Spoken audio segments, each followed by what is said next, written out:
Hey everybody, Nick here, and today I got a review for you of this little guy right here. This is the Hogue Knives Doug Ritter RSK-MK3-G2. First off, though, in the name of full disclosure, I gotta let you know that this guy was sent to me by Doug Ritter directly. He reached out to me, said, "Hey Nick, I got a fixed blade coming out. You interested?" I said, "Sure, what the heck, why not? I'll check it out." But I told him, as always, I'm gonna talk about the good, the great, the bad, and the ugly. Might be a gem, might be junk. He did still send it along. Nonetheless, we have to assume this is the very best quality controlled piece of metal surrounded by two chunks of G10 ever, and I'm doing my best not to let that affect the nature or the quality of my review. Next thing, let's do some size comparison. We'll start off with the usual suspects here and put this up next to the Ontario Rat number 2 and your Spyderco Delica, both of which are not particularly large relative to this guy. This is a reasonably big size knife. Here it is against the Spyderco PM2. And so what we see here is that in terms of handle grip length, we're actually not that far off from the PM2 if you count the finger choil, but the blade is substantially larger. And then here it is actually against a couple of fixed blade options. Oh, actually, one other thing that's worth comparing in the folding world is this guy right here. This is the Hogue Doug Ritter RSK. I think this is the Mark 1 G2 Mini. But anyways, this is the Mini RSK from Doug Ritter and Hogue, which you can see there's a more than passing family resemblance there. Then against a couple of other fixed blade knives, this is the Spyderco Waterway.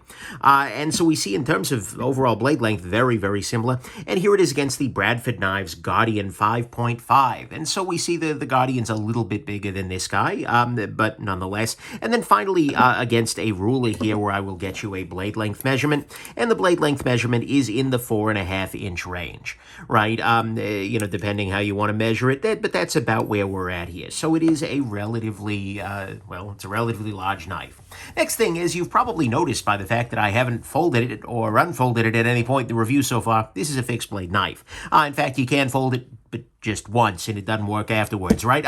It is a fixed blade knife, and I am not a huge fixed blade knife reviewer. I don't spend all that much time with fixed blades, so of course, take this with the same grain of salt, maybe an even bigger grain of salt, smaller, I don't know how the metaphor works, but anyways, take it with the greatest salt, this particular review. Next thing, who the heck is Doug Ritter? Well, Doug Ritter is actually a pretty well-known person in the knife community. Partly he's a knife designer. He had a very successful line of Ritter knives for a long time, and continues to, but he's also the person who runs Knife Rights, which is a legal advocacy organization, basically trying to, prevent and defang stupid knife laws all around the country.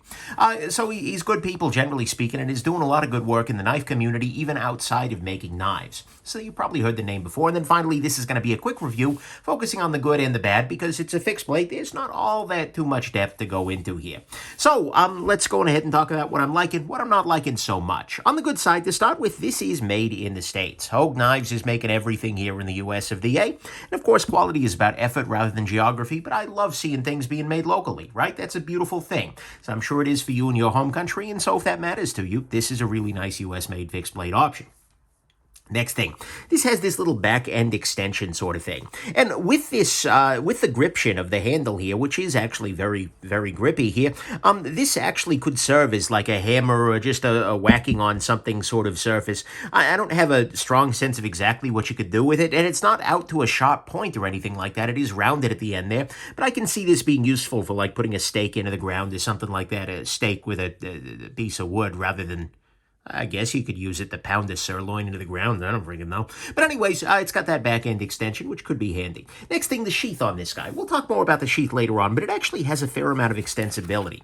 Knife goes in like so, and what's worth noting, by the way, is that the knife can go in either direction. It is pretty ambidextrous in that way, but the sheath itself has this little snap over. But then on the back of this, this is a little bit more interesting than usual, because you have basically two different ways to snap this on.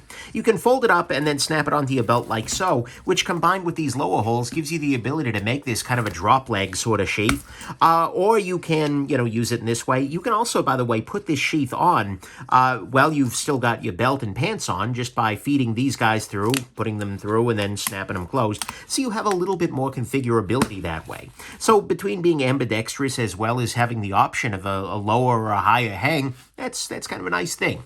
Next thing, ergonomically speaking, in my relatively small hands, this is pretty great. This is a very nicely done knife. You can see here that there is actually a fair amount of contouring to the handle here. It's not just slabs. Right, and couple that with this kind of a, reasonably strong texture here. It's not like, oh my God, this is going to eat, the side of your pants or anything like that. Although, again, it's worth noting that the sheath here will protect your handle, your pants from the handle, etc. But nonetheless, it's got a lot of good gription on there, which is nice. And the ergos are good. It fits well in the hand. You've got your thumb ramp here. You got your guard here, which means you're not going up onto the blade. And then it's there. It's pretty well locked in. This is something that's probably going to be good to go even in the Vaseline factory, so to speak, just because of all of that gription, which is nice. It also has a very nice balance to it. It balances right where I want it to. Just right in my natural grip point. And so as a result, this is very nimble? It's kind of a jackassy thing to say, but it feels that way. Just like using this in the hand, it's just like, wow, this was really designed well to be used in either a hammer grip or saber or any other. Could you reverse it? You could reverse it. Hey, go figure. Anyways, look, you can use this and it's ergonomic, which is a great thing. And it's balanced very well, which helps too, along with this jimping, along with the texturing, making this guy just lock into the hand. This is nice in the hand.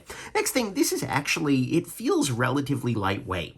Part of the reason for that is that the stock is not all that crazy thick, but if we put this on a scale here, we're looking at 5.7 ounces for about 4.5 inches. That's, in terms of folding knife, that's not all that light, but it doesn't feel particularly bulky or onerous. There are a lot of fixed blades that are like, oh my God, overbuilt. This doesn't feel that way. And with the balance being what it is, it feels very quick in the hand. I like that very much. Next thing, this has a very nice blade to it. So the blade here is actually relatively tall, which is maybe a little bit unusual. It feels like a much taller blade than I'm used to in a fixed blade, but it has some flat. It's got some belly, so you got a flat area right here. You got a little bit of belly on it. You've got a tip here, which comes out to a reasonably thin edge, which I appreciate very much. And it is actually a very nice edge. This does cut. This has come, it's been ground down properly to the right, to what is, in my opinion, the right kind of edge geometry, such that this will actually cut. This goes through cardboard absolutely beautifully. I appreciate that. And actually, the steel on this guy is S45VN. That's not a typo. That's a relatively new steel here. And in fact, that's the last of the good things, is that I do like seeing S45 in use. So S45VN, and given I'm not an expert metallurgist, and of course, there is much more to steel than chemistry, right? There's edge geometry, there's heat treat, there are all those things that matter as well, but S45VN is sort of S35 with some helpful additions. And it generally, and in my experience, functions about like S35VN in performance, but with a little bit more corrosion resistance. It's not like an, oh my God, next level super steel, although one could argue S35 is a super steel, but it is a nice upgrade relative to S35 or S30V, right? And I do like seeing makers that are trying to make small quality of life improvements in steel chemistry and adopting those things where they can. They probably didn't need to go that route, but I appreciate that they're just like, yeah, sure, let's go for the little upgrade here. So I like seeing S45 in use, and it's performed very well in my given, certainly relatively limited testing compared to some. So to me, all of that is the good, is I love seeing the S45 in use. It's got a nice blade. It's pretty light with nice jimping, great balance and ergonomics, extensible sheath, back end extension for whacking things with, if that's a thing that you got to do. And it is made in the States. The bad side, price on this guy is sort of, it's in the middle-ish, right? $190 is your price here, and it is a good U.S.-made blade in a good steel. So at some level, it's absolutely fine. If you compare it to fixed blades that you could find, for instance, from overseas companies, this is definitely going to fall down a little bit, particularly in the sheath department. Those tend to be a little bit better there. But U.S.-made comparables from people like Benchmade, Spyderco, Bradford, usually you're ending up a little higher. So I would say the price is kind of a wash. I wouldn't mind seeing it lower, but it's made in the States, so okay. Whatever, the price is kind of neither here nor there. Speaking of things like that, I don't love the naming scheme, right? Because what we have here, this is the RSK Mark 1 G2, and this is the Mark 3 G2, and I don't know that there is a Mark 2 G2. It just doesn't entirely make sense to me how these things are differentiated by one number when it's just not very semantic, right? And so for me, I'm gonna just end up calling this guy the Ritter fixed blade and calling it a freaking day and not dealing with, the 15 marks and whatnot.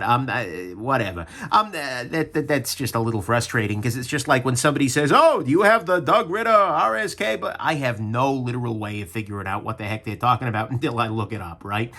So that is a thing. On to actual criticisms of the knife. Actually, this one isn't that actual, but my first impression of this guy was, wow, the handle's a little skinny, right? I kind of wanted the handle to have a little bit more width to it, a little more junk in the trunk to fill the hand a little bit more. And at first that kind of did bug me a little bit, but I gotta say, actually using it more, going at some cardboard, things like that, it is very effective. This blade is a little taller than I'm used to, and so it ended up being very effective at kind of keeping the blade oriented, keeping it from rotating a little bit in my hand back and forth, right? That if you end up with a very round handle, the blade can kind of have a tendency to torque one direction or another, so it's kind of a wash, right? Just like gripping it initially, I felt like, wow, I'd like a little more in the hand, but then I realized that for control, that's okay. It's in the middle there. Whatever, not a huge deal. Next thing, speaking of not huge deal, sharpening choil is just a little tiny bit off. There's about 1 millimeter or so worth of grind that is not accounted for, and so you get a little tiny smile at the bottom of the blade. That won't really matter, except if you're doing like flat sharpening against flat bench stones or something like that. Even still, it's not a big deal, but I do have to point it out. Next thing, the guard on this guy. This little area right down here is fine, and it's a good idea, right? Because it keeps you from going up onto the blade if you're doing kind of a stabbing into a piece of wood or something like that. But that said, it is a little bit tough for cutting down onto a flat surface. If I have a flat surface, like for instance this ruler here, and I put the knife down against it, what you're going to see is that only a very small portion of the blade can actually touch that surface. You know, something like, 3/4 of the blade is not able to touch a surface at all. And so if you're trying to use this for something like food prep, you can do dragging style cuts, but it's very hard to dice or anything like that. So you do want to keep that in mind. That is a downside of using geometry like that, as opposed to something like this where the blade is much more parallel with the bottom of the guard, right? Where there you can get the whole thing down on there. Not a big deal, but it is something you want to keep in mind. You're also feeling I also feel a little bit far from the cutting edge when gripping this guy, because there's, a solid, what is that, 1/2 inch? Yeah, about 1/2 inch between me. This is something, given my bias tends to be towards like a forward finger choil or something like that. But that is one of the disadvantages of this guard. It gives you a lot of security, but the height of the blade above the guard means that you end up with, cutting onto flat isn't great. Then finally on the bad side, and probably my strongest critique of this, is that the sheath on this guy does not feel like a nice object. Now, already people are calling me crazy, and you know what, they're right? But the sheath works. Functionally speaking, it is absolutely fine. It works, it is good to go. It has some nice function, but there is not the same kind of nice object pride of ownership that you get in some other sheaths, right? And there are many ways that you can do that. And at some level, this is an insane thing to say about an outdoors-focused fixed blade, but I am insane. That's kind of why you're here. But if you compare this to some of the competitors, for instance, the sheath on the Guardian is a very nice, two-sided Kydex kind of sheath, or you can get the single-side taco-style thing for the waterway, or if you want to look at like the MBK Bushcrafter, you get a sheath that is very, very nice. And by the way, not for a substantially different price, but again, made overseas, like a very different world. But nonetheless, this is a sheath that is it feels a little bit on the cheapy side. And talking to Doug about it and looking on his website, the basic idea seems to have been, look, everyone's going to want something different. Some people want leather, some want Kydex, some want one kind of Kydex, some want another, some want a tech lock, some want a clip. So let's just do something inexpensive and let them get what they want made. And in fact, Doug even has a PDF of sheath makers that he recommends on the website for people who want to do that. So I can kind of see the logic there, but I gotta say, $190 is getting toward the high end of like fixer-upper. That said, functionally speaking, the sheath is fine. It works. It is absolutely good to go. It will do the trick. But at the same time, the knife itself is substantially nicer than the sheath, and you do want to keep that in mind. If you're looking at this as a fancy, collection piece with, the pride of ownership of a high-end, that's not what this sheath is going to do for you. But you can get one made, and okay, I guess. But anyways, to me, all of that is the bad, is that the sheath just doesn't feel like a nice object. It doesn't inspire any pride, like I think the rest of the knife can. Certainly, it kind of, the guard is a little bit tough for cutting down onto surfaces. The sharpening choil is a little bit off. The handle is a little sketchy at first, but I think I'm pretty okay with it in actual practice. I don't love the naming scheme because it doesn't make any sense, and the price is kind of especially with that sheath in play.